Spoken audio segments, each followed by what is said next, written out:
So you just got a new bike and you're wondering what to do with the pipe that is on your bike and when to replace it. I'm Kyle with Dirt Bike Channel. Let's talk about that now.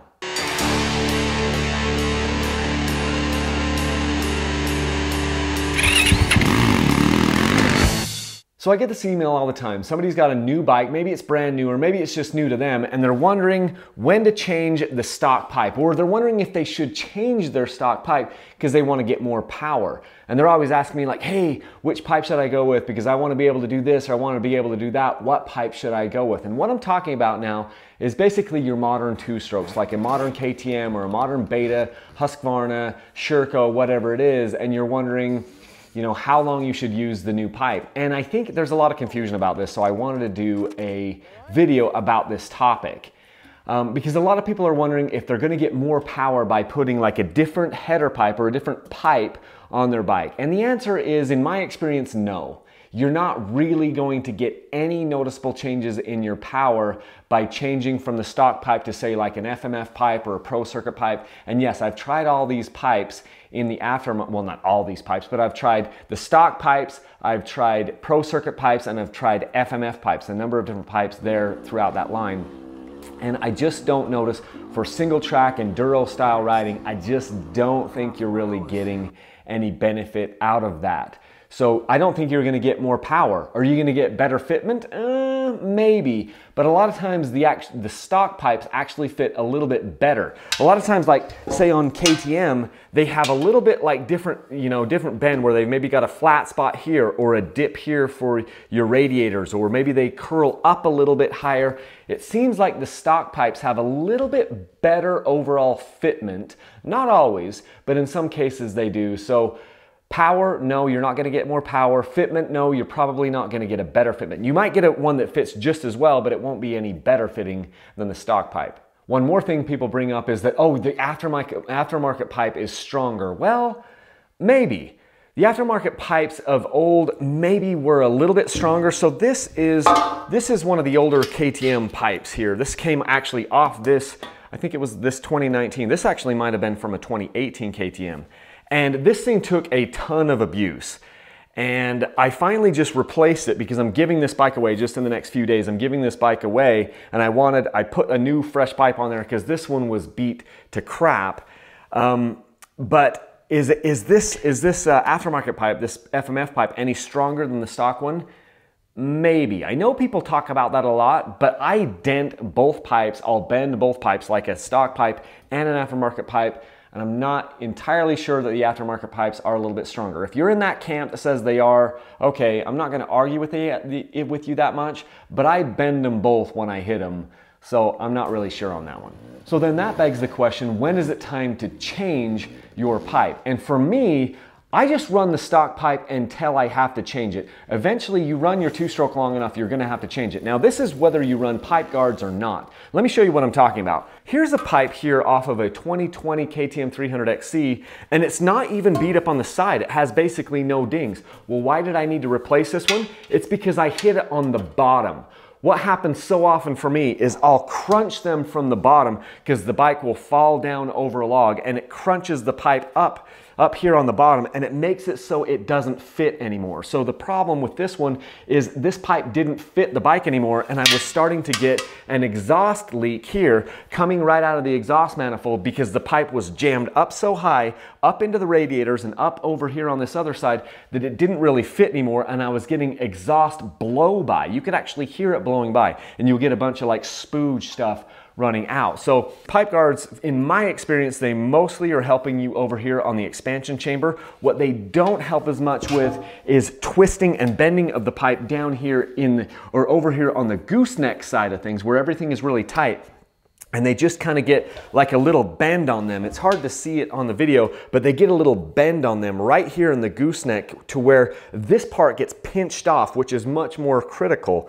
This part gets pinched off and they bend so it doesn't kind of fit right. So for me, the time to change the pipe is when you've bent it badly enough that it doesn't fit properly down here, or maybe it's coming in contact with your radiators up here and it just doesn't fit right. And in my experience, the pipe guards don't really help with that type of an impact. So I don't run the pipe guards, but when they do get non-fitting or not fitting very well, I do replace them.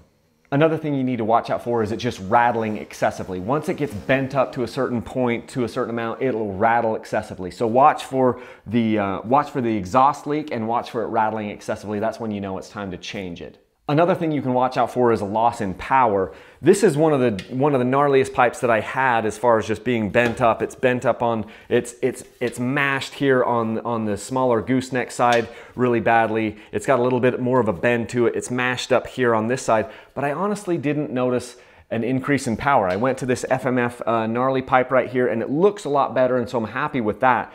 But I actually didn't notice the bike run any better when I went from this pipe that's really gnarly to this pipe over here. Maybe if you're doing a lot of top end stuff, if you're like a motocross guy on a 125 or something like that, you might notice an increase in power by coming to a pipe that isn't being restricted as much. But loss of power is something that maybe you can feel it, maybe you can't. I usually can't, but that would be a time also that you'd want to go maybe to an aftermarket pipe. One of the reasons why I almost always go to an aftermarket pipe, say this FMF pipe versus a stock pipe, is the stock pipes are a lot more expensive. Now I've talked to some of the importers and they say, well, it's just very difficult to import these pipes. And so you'll pay if you want to buy a stock pipe from KTM or Beta, which I've had to do recently because I had to get a stock pipe for the Beta, long story, but they cost about $500 for those pipes versus if you get one of these FMF pipes, you're talking in the $250 range. So the aftermarket pipes are about half the cost. I don't always love how they fit as well as the stock pipe, but this FMF pipe here actually does have an indentation here to allow extra room for the radiator, so that's awesome. So FMF has finally upgraded their pipes now so that in 2019 and 2020 they have a much better shape to them, more similar to what you're getting on the stock pipe. This stock pipe is just super expensive to get, and so when I'm replacing them, I'll usually go with one of these FMF pipes because it's so much cheaper and it's a really good pipe as well. So in summary, I just run the stock pipes on all of these bikes until they're beat up enough that they need to be replaced. You just know that if you're gonna ride hard enduro stuff, you're eventually gonna have to replace your bike. You'll be getting over a log or a rock or dropping off of a ledge or something and you'll bam, slam this thing here. Now there are some aftermarket companies that make these massive skid plate things that come up and they cover your pipe as well. I know I'm gonna get emails on that because you can get a skid plate that comes, a big old metal skid plate that comes up and covers all of this. But those things are very, very heavy and I'm just really not interested in that. I will budget in the $225 that it takes to buy an aftermarket pipe a year or two down the road and I'll go with that. Alternatively, you could run a pipe guard for 100 or 200, 250 bucks that covers this stuff. So it's gonna cover this part. It'll come over on this other side and protect it somewhat, but it's not going to keep the pipe from getting bent and when you slam down. And that's the reason why this pipe had to be replaced, is because of dropping over a log, like popping up and bam, coming down and slamming it right down on the log right here. So anyway, hopefully that video is helpful for you and it helps you to understand why you might want to replace a pipe, when you might want to replace a pipe, but don't waste your money by just going out and taking your stock pipe right off the bike and doing that. Just run that pipe, beat it up, and then go to an aftermarket pipe. That is my suggestion. Guys, one way to support Dirt Bike Channel is to use the links down in the video description. I have also links at dirtbikechannel.com. Up in the upper right-hand corner, there's a links section. I have links to Rocky Mountain ATV, Motorsport, Amazon, all those places. And yes, you can get these pipes from those vendors. Rocky Mountain ATV is where I buy almost all of my dirt bike parts, and you can find these pipes like this FMF pipe right here over at Rocky Mountain ATV. People often ask me what silencer I like to run. It's actually the FMF Turbine Core 2. I've done videos on this one.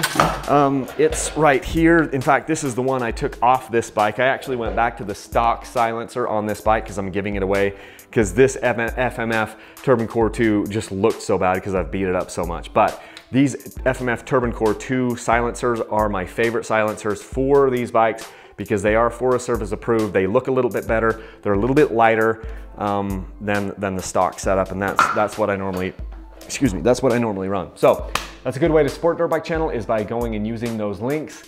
And this bike, I'm gonna put a new skid plate on. I put a bunch of new parts on it because I'm giving this away to a gentleman here in just a couple of weeks. So he won the Dirt Bike Channel sweepstakes. You probably saw that. Anyway, that's what I've got for you guys to do today, and let's leave a single track. Thanks.